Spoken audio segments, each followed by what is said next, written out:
Good morning, and thank you for tuning in to Help for Today.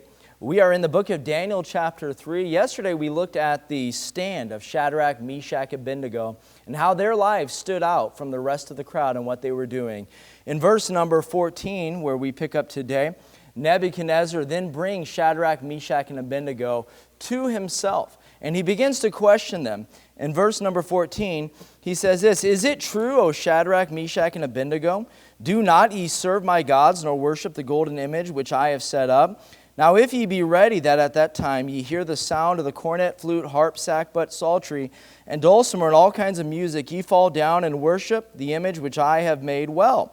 But if ye worship not, ye shall be cast the same hour into the midst of a burning fiery furnace. And who is that God that shall deliver you out of my hands?"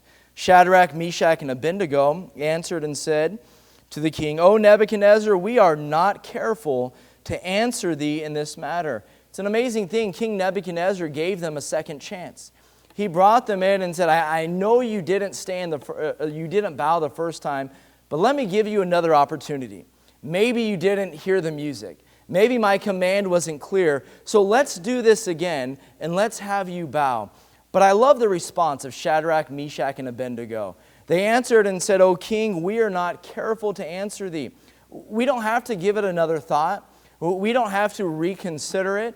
We don't have to spend more time dwelling upon it. I find in this passage that they stood firm in their belief. You know, it's an amazing thing. This world wants you to compromise on your beliefs, on your values, on the Word of God, on the things that matter, and they want you just to bow.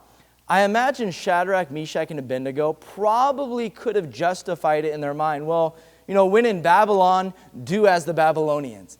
Maybe they thought, well, the end justifies the means, that we are better alive than we are dead.